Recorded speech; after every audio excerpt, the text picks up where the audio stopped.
Good evening, everybody. I hope to talk with you tonight about a very special presentation that we have with our special guest, Dr. Louvenia Jackson.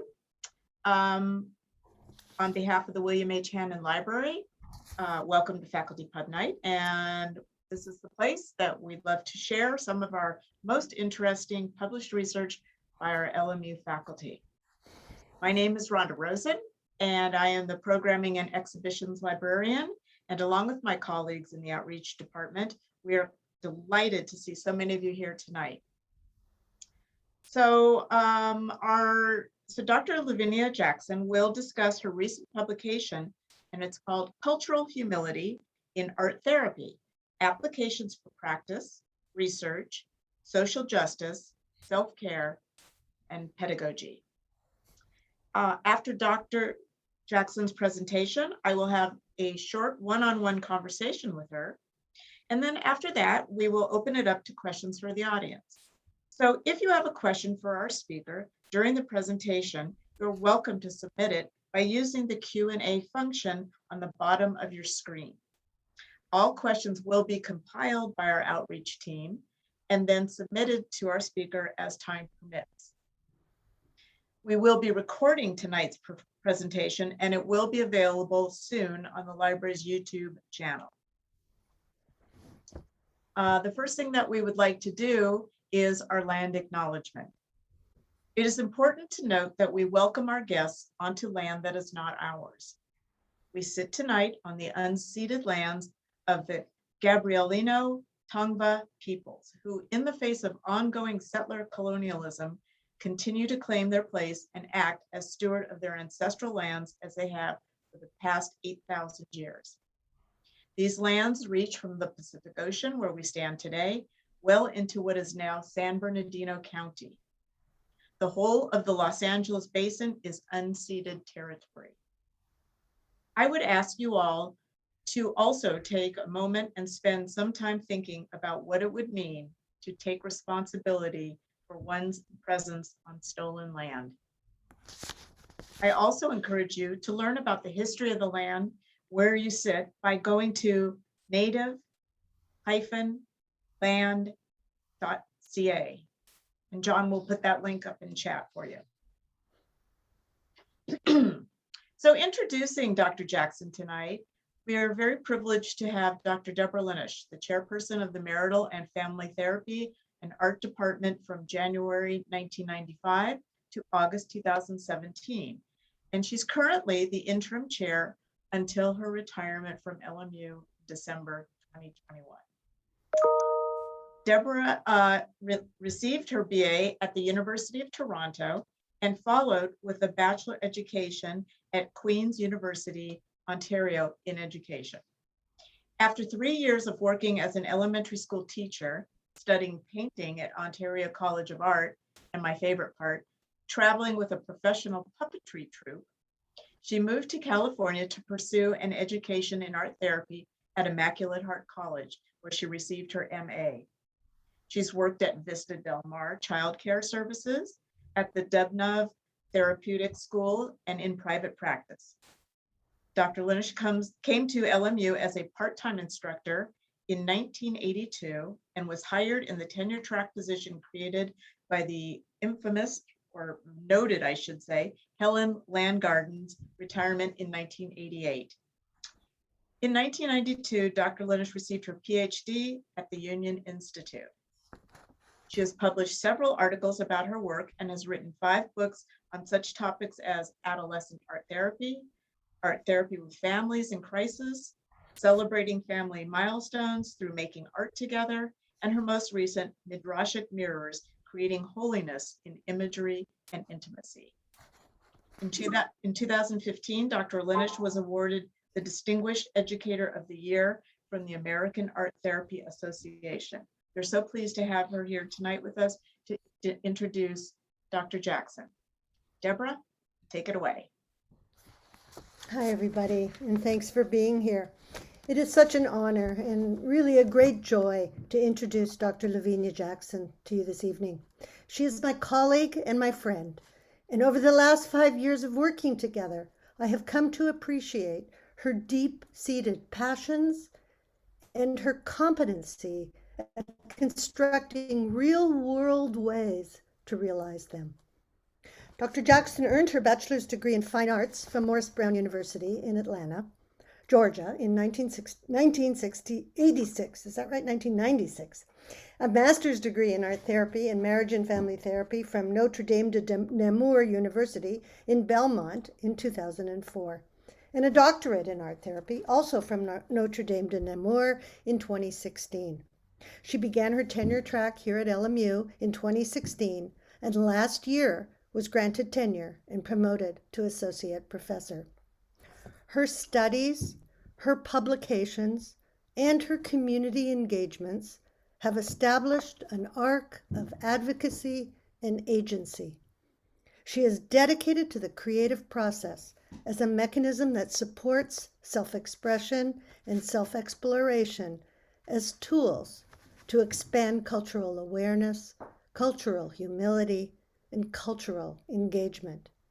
She boldly enters many different kinds of spaces, including academia, mental health services, community and professional organizations, where she strategically advocates for change.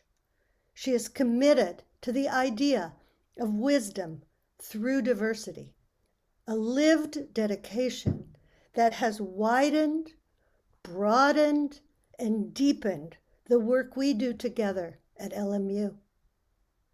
As I prepare for my retirement this year, I am so grateful to have Dr. Jackson here to lead and to reshape our program, infuse it with her passions and her reflective understandings of social justice and her tender care for our broken world. I first met and pursued Dr. Jackson at a conference because of a question she asked at a public forum. She is really good at asking questions. I loved her question, and my hope is that her presentation tonight will provoke you to ask many more. Dr. Jackson. Thank you so much, Deborah. I'm like trying to compose myself. That was an amazing introduction. Thank you so much. And I am so honored and grateful to be under your leadership for these years and fortunate to be able to carry that forward. Welcome everyone and good evening. It is an honor and a privilege for me to be here with all of you to share a little bit about my work. And I'm going to share my screen with you as we go along for these next few moments. So today I'm going to talk about my recent publication, Cultural Humility in Art Therapy, Applications for Practice, Research, Social Justice, Self-Care, and Pedagogy. And there's a lot of specifics I could give you related to the context of the book, but I really wanted to spend this time sharing with you my journey as I began this work, and also my journey into what I will do post this work. So for those of you who don't know me, I am an associate professor in the Department of Marital and Family Therapy, but specialized training in art therapy here at LMU. As Dr. Laneish spoke, I am very honored and privileged to have made tenure and feel very fortunate that I was able to do that within the first 4 years of my being here at LMU. Again, you heard all about where I received my MFT and my PhD. I am a licensed marriage and family therapist and a registered board certified art therapist. And some of my other publications have been a book chapter in Dr. Carolyn and Dr. Bakos's book, Emerging Perspectives in Art Therapy, one of my mentors and true supporters, and also a collaborative article with Dr. Botlovich, who I also share in the department with, and also has been very instrumental in the work that I've done. As well as my blog post that I put recently, during the pandemic, about my thoughts and feelings regarding diversity, equity, and inclusion and social justice during our time in COVID last year. And I'm very excited about my Scholastics Art interview, where I was featured under the career section, where I was able to highlight the field of art therapy and be a representation of what an art therapist can be. I also, my screen is moving faster than I am. I'm also a board member on the American Art Therapy Association, and have served on the board through 2 terms, which I'm really excited about. My term will be ending next year. So I'm going to do the most I can while I have the opportunity. So in my book, it was a journey, as I expressed, but it was also a labor of love. I took a lot of what I was passionate about and work that I have done throughout the years and able to put it in one collective body of work, and was also very much honored that Dr. Melanie Turvalon, who introduced me to Cultural Humility, took the time to do the foreword in the book. And I consider her a dear friend and mentor as well. So a little bit about how I'm going to share with you today is I'm going to talk about my foundation to this book, how I continue to develop, explore, practice, and disseminated this information, the collaborating I've done, and the transforming that happened for me and is continuing to happen for me within this work. And just touch a little bit on some of the institutional accountability that I've taken in the spaces that I've entered into as well. And although we only have a brief time today, I'm going to do the best I can to give you the most I can.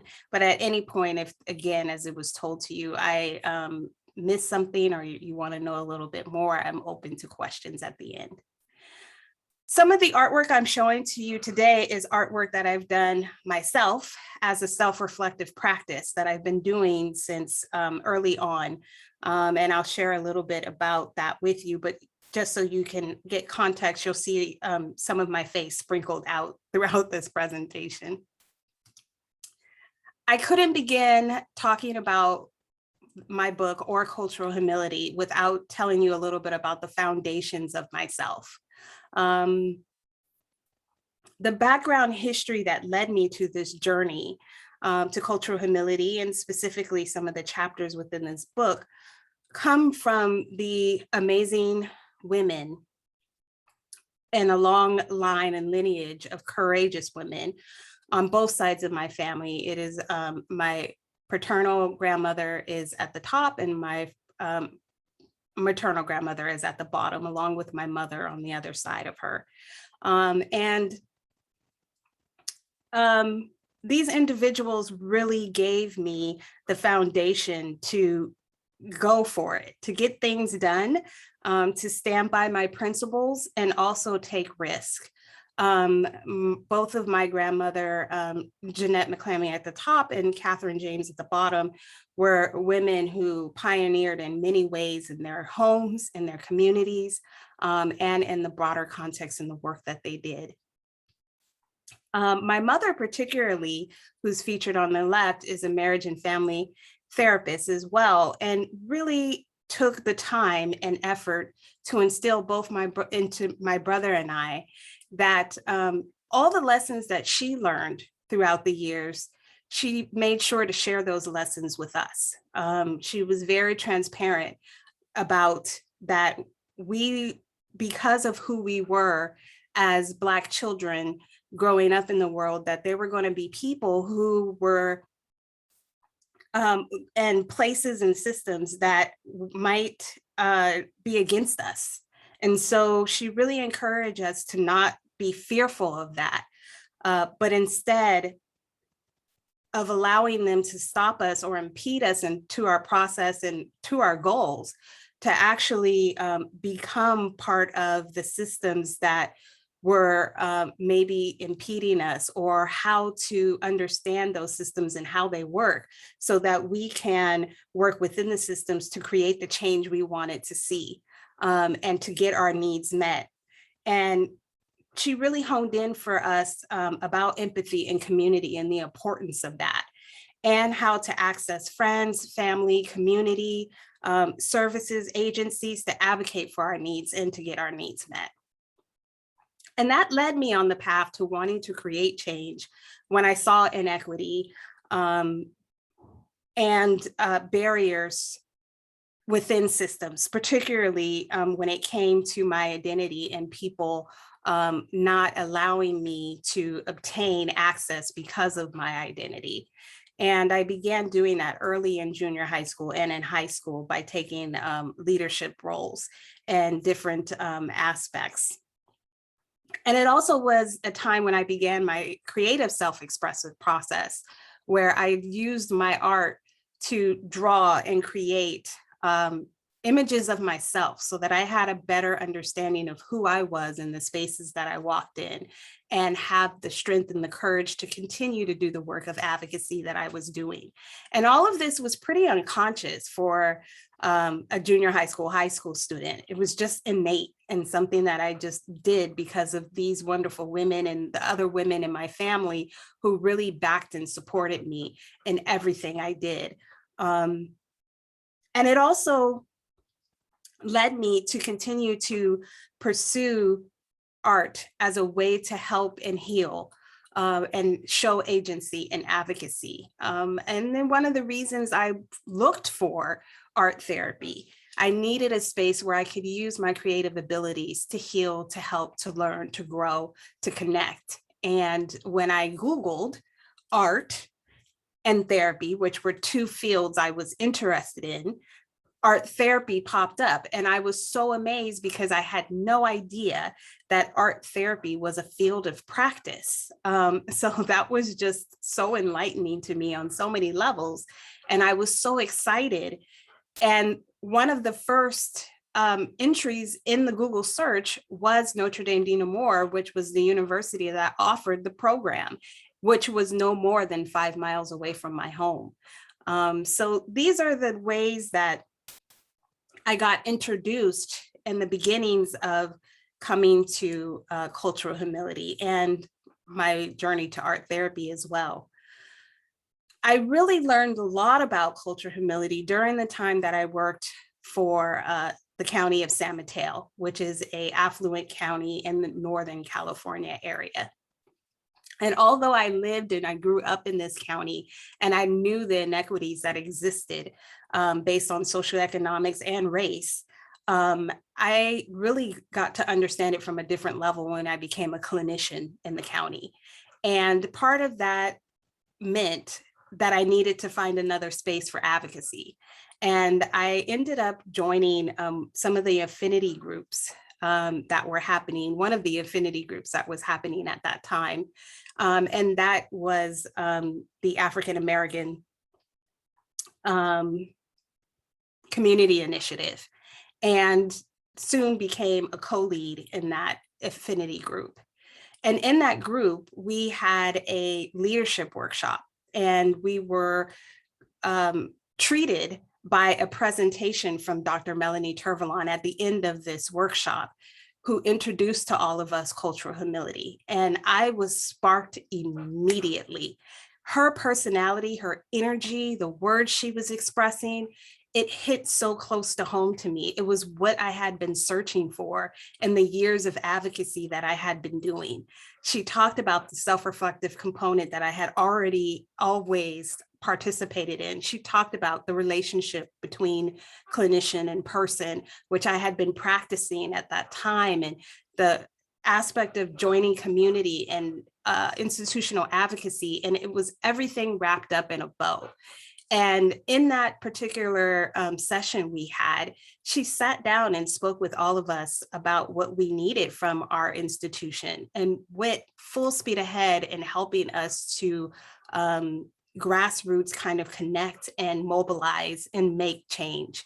And I knew at that moment that I was going to continue on the journey of cultural humility, and not just in the way that I practice, but the way I present and in my own being. And during that work in the county, I also got the privilege of participating in a storytelling series, which was about using creative means to tell the story of our community, as well as to share some of the inequities that was happening at the time. And through that process, I took a lot of those creative tools, which were digital storytelling. I participated with reachout.com, which was an online wellness space for youth, and Photo Voice, and brought those back to the community that I was working with which were youth and residential treatment. And with that work, Jay Africa, who was over the initiatives at that time, encouraged me to go out and to workshops and conferences and share the work that we were doing in the county. And through that, I was also ignited that there was more than just these digital storytelling or these storytelling series that connected with cultural humility. All of art connected with cultural humility, and I could tie this into the work that I was doing. So, sorry, going backwards there. So in that, I took that information and really began to practice and learn a lot about what cultural humility was and how I can apply it in art therapy. And just to give you a sense of what cultural humility is, if you have not read it in the book, I'll do it briefly because I don't want to spend a lot of time on this. But that cultural humility was derived by Dr. Melanie Tervalon and Dr. Jan Marie Garcia, who were medical professionals working as physician interns at the Oakland Children's Hospital during the time of the Rodney King riots. And a lot of the tension that was happening in the community began to spill into the hospital. And Dr. Tervalon and Dr. Murray Garcia took the charge to work on diversity and cultural issues that were happening in the hospital as patients were complaining, and rightfully so, talking about how they were not being serviced. Many of the community at that time were Black and Latinos. And so in that, they started a multicultural education program dealing in cultural competence. And they were recognizing that it didn't go deep enough, that a lot of the clinicians thought that if they went through the training, got the skills, that they would now be competent to do the work, and still were going out microaggressing clients and causing harm. So they brought together the whole entire community, everyone from the cleaning crew, the people who cooked in the hospital, all the way to the esteemed doctors and the heads of the hospital, directors of the hospital, and brought them all together to really talk about what was needed and how to get that need met. And through that information, they derived cultural humility and turned that into the work that is cited here, the article, Cultural Humility versus Cultural Competence. And what is to be understood in the process of humility is that humility means being marked by modesty and behavior, attitude, or spirit, and show patience, gentleness, moderation in one's own abilities and values. It is not arrogance or being prideful, which in the context of this original article meant curbing the physician's drive to being all right, all knowing, and all things. Oftentimes when we have a specialty or an education or a knowledge in something, we can sometimes even use that as a form of oppression when we're dealing with health, mental health, and working with people in the community. So I really appreciated the understanding of humility in cultural humility. So furthering along, I learned and I made sure to convey to people that cultural humility could look very different for people of color. Because coming into spaces as a Black woman, I understood that part of my cultural humility wasn't to be in the space to be submissive or show self-doubt and shame, which most of the dominant culture expects of those of us of color, because of some of the white supremacist norms that are surrounding in our systems and in our social context. That when I showed up and offered a piece of my lived experience, I was actually bringing to the space in a very humble and courageous fashion, material and information that could allow for cultural humility to be discussed, to be talked about, to be worked through. And so I just want to make sure that in the context of cultural humility, that we recognize it could look different for those of us who are working in a suppressive system to begin with, and how important it is to develop a culturally humble community and institution so that you can allow for those who are being oppressed to show up with humility. And also, I want to just give you, before I end, the 4 principles of cultural humility, which is a lifelong process of critical self-reflection and self-critique. So it begins with looking at yourself and paying attention to your biases, assumptions, and beliefs, and how that informs your worldview, and how that may come out in your practice, whatever your practice is. Also, readdressing the power imbalance in the patient-provider dynamic, recognizing that us as educated people, people with skills, knowledge, experience, does not mean that the people that we work with, especially when we're dealing with health and working with individuals in the mental health field, doesn't mean that the patient doesn't have power in the space or should not have power in the space as well, that they are the experts in their learned experience, their lived experience, and we should honor and respect that in the space and recognize where power imbalances lie. It's also about developing mutual beneficial partnerships with communities on behalf of individuals and defined populations, similar to what Dr. Jan Marie Garcia and Dr. Trevelyan did when they developed cultural humility, really bringing in all parties involved and working mutually, no matter what your status is, so that we can create change for those that we are providing services for. And then lastly, continuing to maintain and advocate for institutional accountability. We cannot do the work of being culturally humble if the institutions we work for don't support that in the work that they're doing. And we have to hold them accountable that they are doing work for the change that we need to see so that we have equity in spaces. And then, lastly, how I kind of came to the integration of cultural humility and art therapy came from this idea that I was entering into a field where the majority of the clinicians practicing art therapy were identified, and this was in the 90 percentile, were middle-aged white women. And knowing that, understanding that there needed to be more diversity within the field so that the practice could allow for that diversity to show up. And so I ended up looking at ways that how art relates to cultural humility. And I take this excerpt out of the book, and I think the main principle is that it relates to the importance of self-reflection. And in using cultural humility as an ongoing practice and art as an ongoing practice is a way to not do harm, but instead practice with the awareness, and art therapists can flourish in cultural humility and empower the clients that they work with. In chapter 2, I talked a lot about the research that I did that led me to what was shown in the book, and also the assessments that I used using a cultural humility model. that led me to the themes that are depicted in my book. So if you were wondering why the book is separated in the 7 chapters that it is, I followed what themes derived out of my research.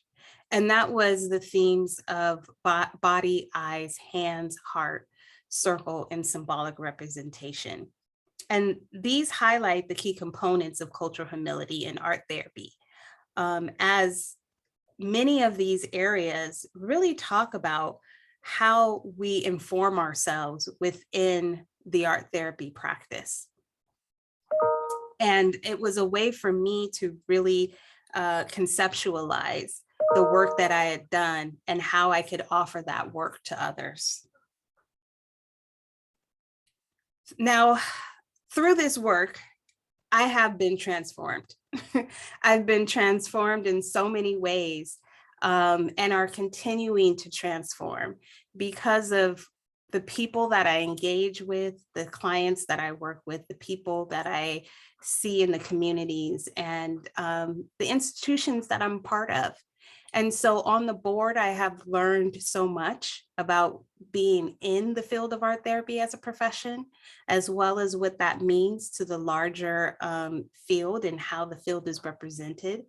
It's also impacted me being here at LMU and being in a Jesuit institution that really believes in a cultural humility framework, and being supported to do the work that I've been able to do here at LMU over the past 4 years, going into my 5th year. That without the support of those institutions, again, it's difficult to thrive under a cultural humility framework and a lived experience. But LMU has supported me in so many ways to allow for that to happen. I've also had to deal a lot with being in this field and being isolated in many settings, because I'm often the only person of color, and if not the only person of color, the only Black woman in the space. And there's a lot of pressures that have been put on me because of that. And I appreciate the mentors that I've had, the family members that have guided me, and the friends that have supported me to allow me to continue to do the work in spite of those pressures. And also learning from the challenges that others' judgment has placed on me because of being a Black woman in a space and teaching a model such as cultural humility. And I spoke to one of my mentors recently, Dr. Antonio Dedar, here of LMU, will soon be retiring from LMU. And she told me, don't let others project onto you what they think you are not. And that was the first time I had heard that in that way.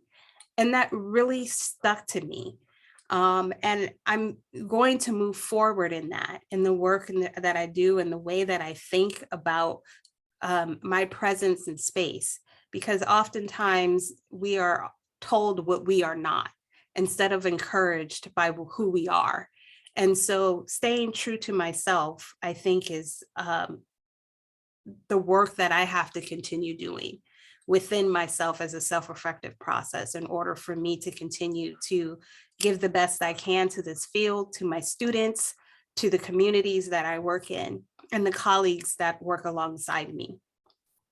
And so from here, I just want to continue to do the work and continue to be a presence that helps people recognize how important we all are in our diversity, in the different ways that we show up in this world, and how that is so important to our lived experience and our being, and how doing the work of art therapy, mental health, healthcare in general, requires us to look at the whole person and acknowledge the whole person, and give back the power to the people who are asking for help and how to help meet those needs.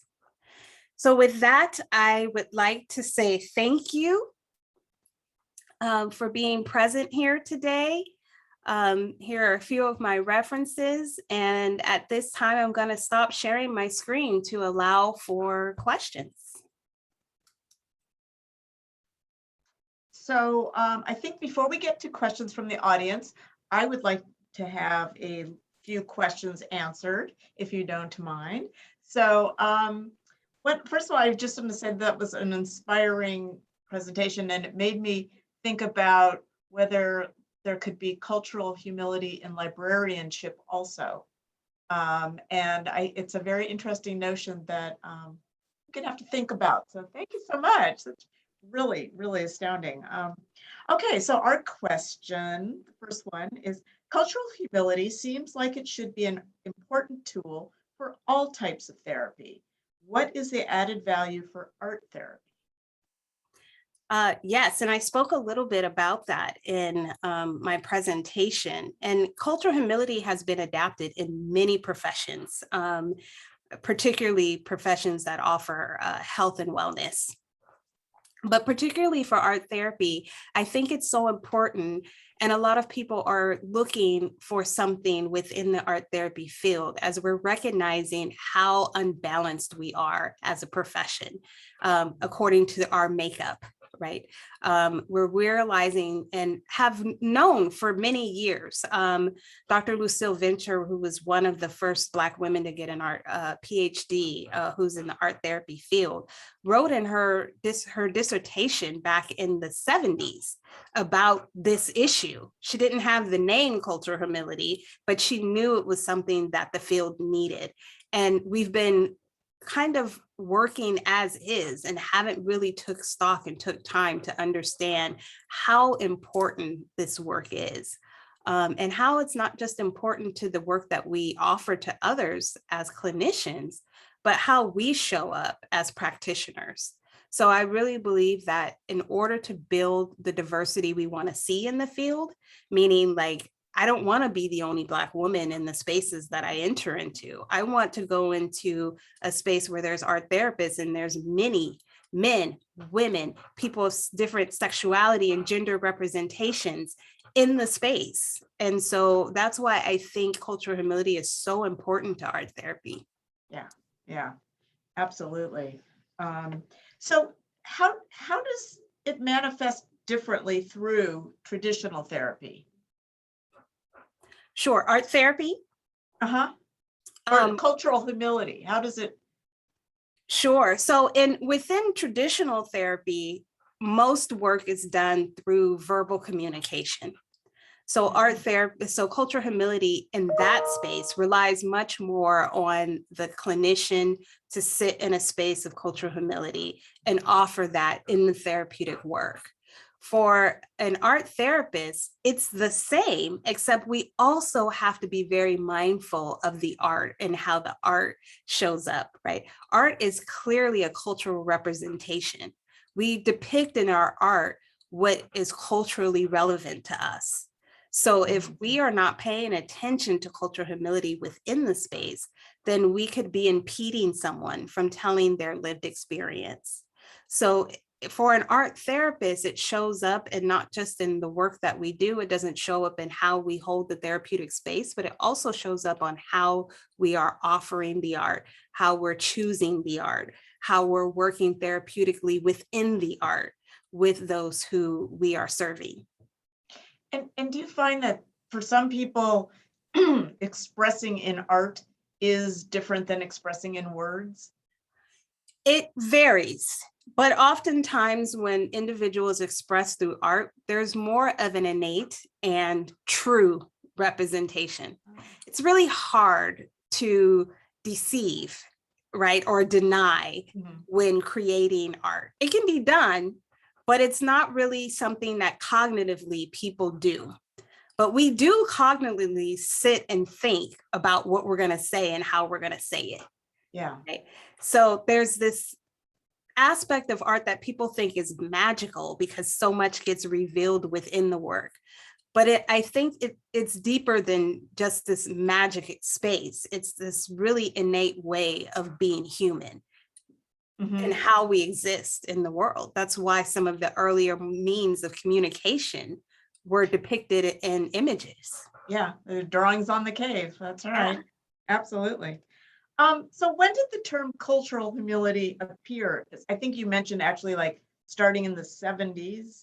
Well, no, And that was when it was talked about, like the Okay. aspect of being culturally sensitive was being talked about in the art therapy field. Okay.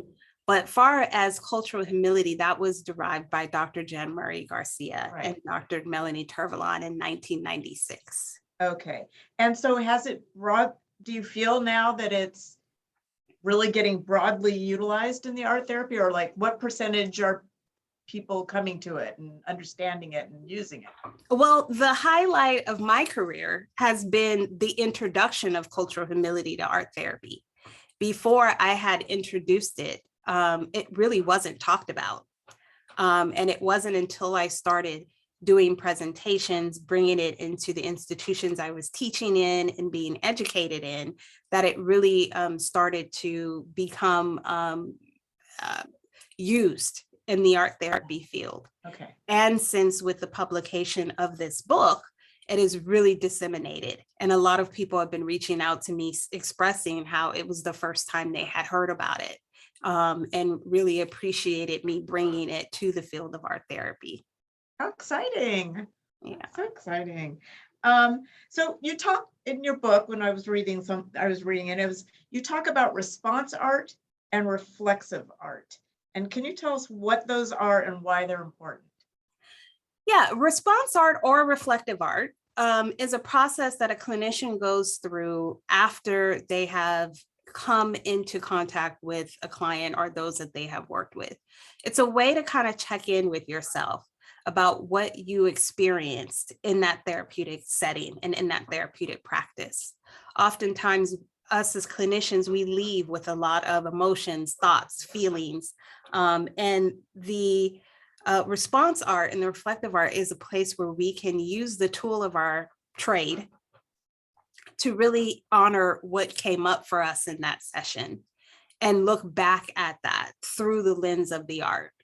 And oftentimes, a lot of the reflective art is a reflection of our client's art or even our client themselves in the space. And it helps us to identify maybe areas of bias or assumption or beliefs that have showed up in the therapeutic space, which has caused us to sometimes maybe not have approached the therapeutic practice in the best way.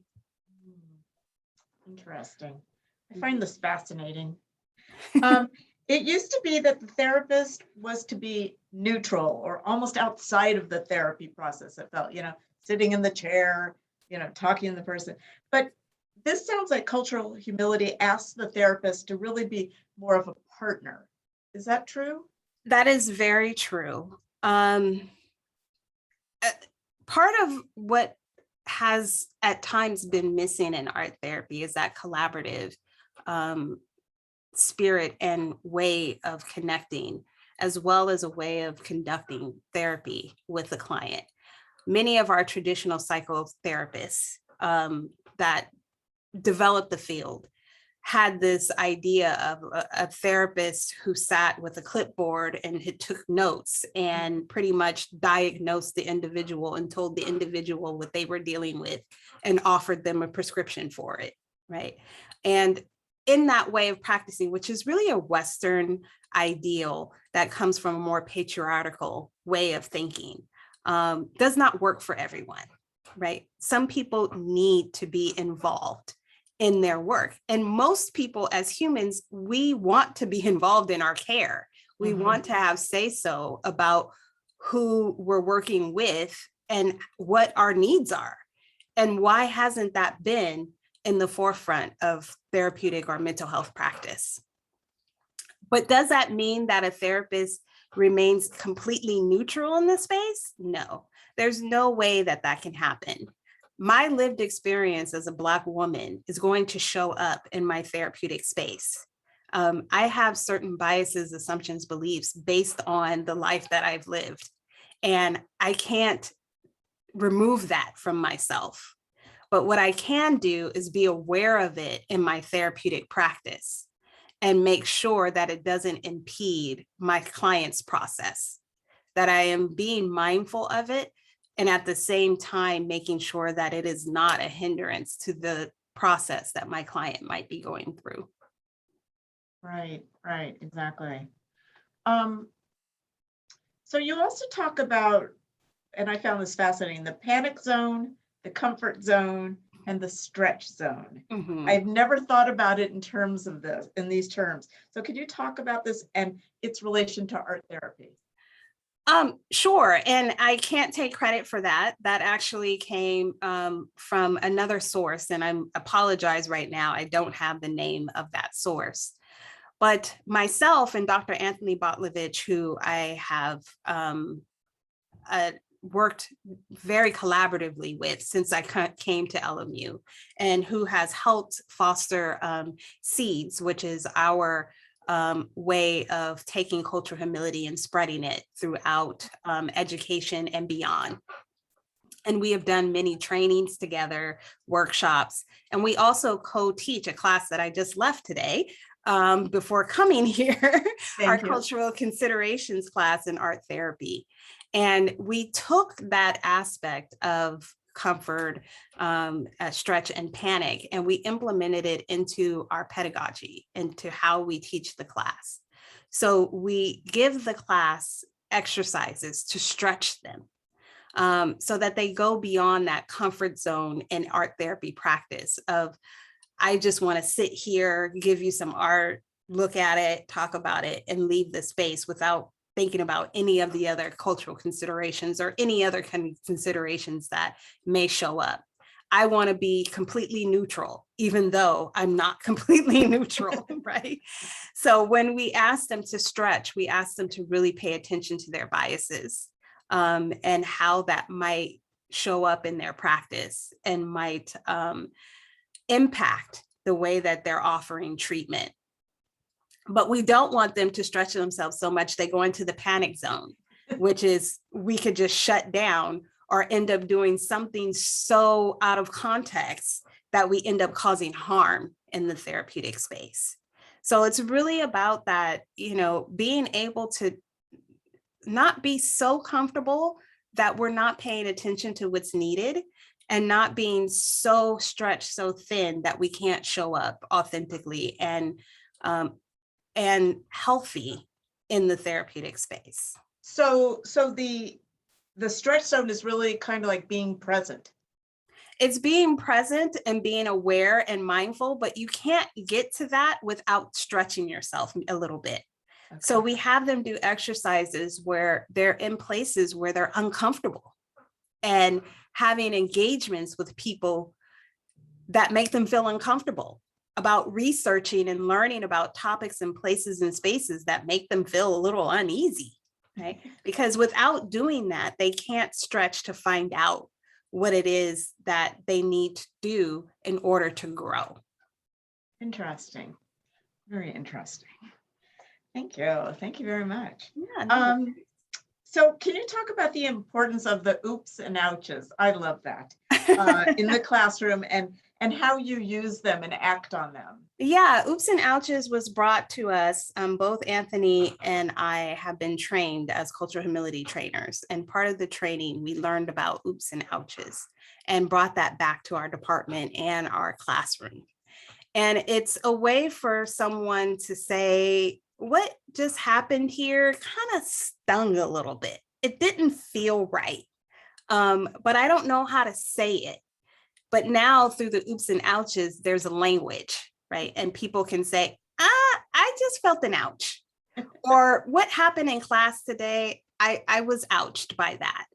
And it's also a way for people to have ownership when they may have caused harm in the space and say, oops, I may not be able to take back what I just put in the space, but I acknowledge that what I did probably was not as effective as I thought it was. And it's been really helpful with our students when they need to express things that they don't necessarily have words to express. Mm-hmm. And it's also a way for them to repair relationships that may have been damaged or could be damaged. And it's also a way for them to be able to share when they do feel harmed and don't know how to say it. Yeah, I think it's a win-win for everybody. it's just really difficult to know how you're affecting other people at all times. And if you can have that safe harbor where you can do those exchanges, that's really a wonderful thing. I thought that was really great when I was reading about that. Yeah. And then you have to be really careful and go back to the principles, right? Because there are people who have used that in a way to cause harm and oppression instead of using it to build on the relationship. You know, I don't like what you just said. And I was extremely ouched by it. Like, that's not the appropriate use of ouch and oops, right? Or saying, oops, you know what I meant, don't be so sensitive about it. Like, that's not the proper use of oops and ouch. So there's a lot more context to it, but the words just give a place to start. Yeah, absolutely. Okay, so we're getting near time. So I think I'm going to go to our audience questions. And let's see, Ana Castillo says, can you please speak more about the balance between courage and humility as a person of color? Sure. That's an interesting question. Can you speak more about the balance between courage and humility? Yes. And I think they live side by side, if not connected to one another, because it takes courage to be humble, right? It takes a lot of courage to say, I don't know something, but I'm willing to learn about it. It takes a lot of courage to say, I recognize that there are places and spaces within myself and the way that I exist that could be, that I'm unaware of. And I want to learn more and grow and stretch and be a better person or the best clinician or effective as I possibly can be. And again, it's really challenging to do that as a person of color when the world is saying that I am supposed to be submissive, that I am not supposed to show up assertive and with courage, because if I do, I could be threatening someone else's comfort. So it's really a difficult thing to do, which again is why I encourage for institutions to take on a culturally humble model, because if our larger macro systems are not being humble, it's difficult for a person of color to show up in the space in that way. So it is a delicate balance. It really is. Yeah. Let's see, we have some anonymous people, but I will go with this. The idea of STEAM, adding art to STEM, has become a focus in the K through 12 system to give importance to the arts. Do you think educators are unknowingly addressing mental health concerns through artistic expression? Does the intersection between cultural humility and art therapy need to start at the elementary level? Yeah, I love that question. And I'm glad that STEAM has been added to STEM because oftentimes STEM work does involve a creative element. So creativity is always there, even when we're speaking about things that people think of as being more analytical in the way that it's approached. And so I think it's a great thing to talk about art. And I do think that some educators are unknowingly addressing some mental health concerns. And my thoughts about that is, why are we doing it unknowingly? Why are we not hiring mental health clinicians, art therapists in our education spaces so that those mental health concerns can be addressed intentionally and really supported within the context of the spaces that we provide education in? Oftentimes I hear from the educators that I know who are doing work with K through 12, they're burnt out because they're not just educating their students, but they're also supporting their mental health. And that should not exist. That's not what they have been trained to do. They have been trained to educate their students. And yes, of course, there are people who are compassionate, who are mindful, who are, doing the best for their students as a whole person. But when they're being so taxed to do something that takes them outside of their responsibilities, there's no need for that when they are people who have the expertise to do that work. Right, right. When they're making budget cuts, the first thing that's going is the arts. Exactly. The arts. And then the next thing is the mental health. Great question. Let's see. So how can people incorporate the concepts of cultural humility into other artistic therapies, i.e. dance, music, therapy, etc.? Great question. Yeah, great question. And a lot of other creative therapies are starting to interject cultural humility in their work, which is amazing to hear, and I think fantastic. And I think it can be incorporated in the same way that we have, or I have, and collectively now we are implementing it into art therapy. It only takes for really understanding the 4 principles, really just taking that self-survey and paying attention to what's going on with yourself. So whatever creative medium that you are working through, use that medium as a way to look into self, right? And also use that same medium to collaborate and work with others and sharing that. And as well as the institutions that these other creative therapies exist in. Oftentimes we exist in the same communities, hospitals, schools, nursing centers, wherever, mental health, domestic violence, we're everywhere, right? And oftentimes I know in the work that I've done, there's a dance therapist that's working opposite of me with my client, the same client, right? Or a music therapist that's also working in the space as well. So if our institutions are really supporting diversity, equity, inclusion, and being culturally humble, then it'll allow for all the art therapies to exist and be able to integrate that in their work. Multicultural therapy. There you go. Yeah. That's it. Yeah. Someone said, I think I saw that this book was an outgrowth of your dissertation. Could you talk a little bit about the process of expanding or transitioning your research from dissertation to monograph? Yeah, that was an interesting process and a lot of editing, a lot of editing. The book isn't a continuation, or I used a lot of my dissertation work and extrapolated it into this book. It informed me, as I talked about in my presentation, about how to scaffold the book and what information needed to be put into the book. But I had to sit with it for a few years and go through and edit. I put in everything and then I took out a lot.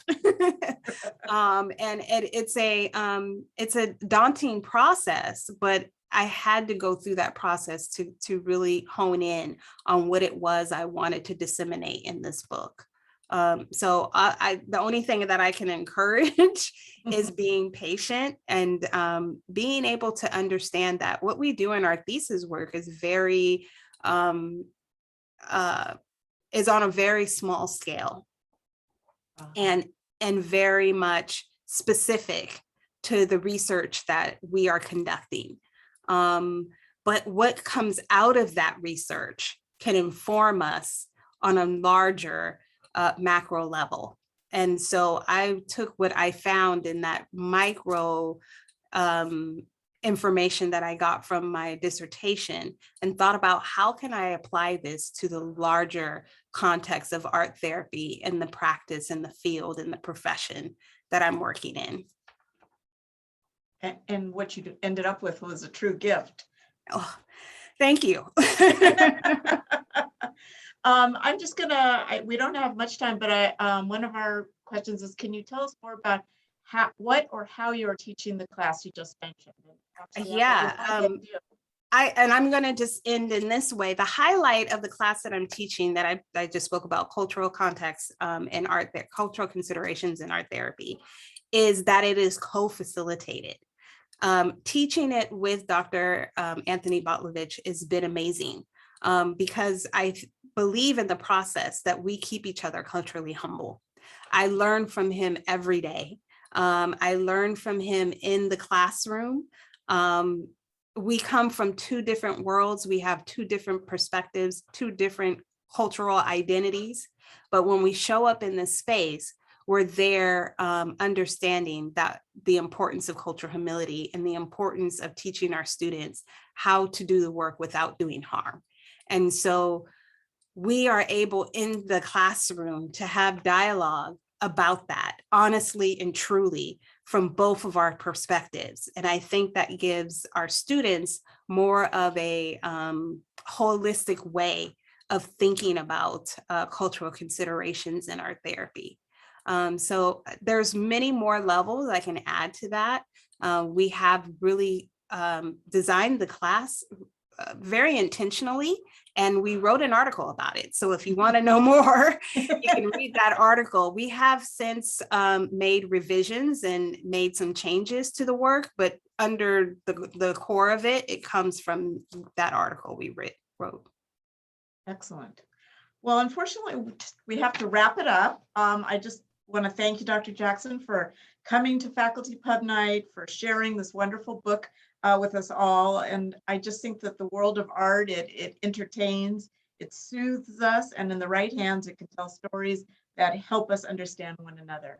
And it's really wonderful. And again, the title of Dr. Jackson's book is Cultural Humility in Art Therapy, Applications for Practice, Research, Social Justice, Self-Care, and Pedagogy. So thank you again. And we always like to thank Dean Christine Brancolini for her continued support of library programming. And we hope that you will join us next month on November 9th at 5:30, when Rebecca Stevenson and Karen Hutting will join us to discuss their recent publication, Teaching in Troubling Times, the Effects of Political Climate in Classrooms. So thanks again to Dr. Jackson. Thank you all for attending, and we'll hope to see you next month. So thank you. Thank you. Thank you all at LMU from top to bottom, from my dean to Deborah, my faculty, and my colleagues. Thank you so much. Great. Good night, everyone.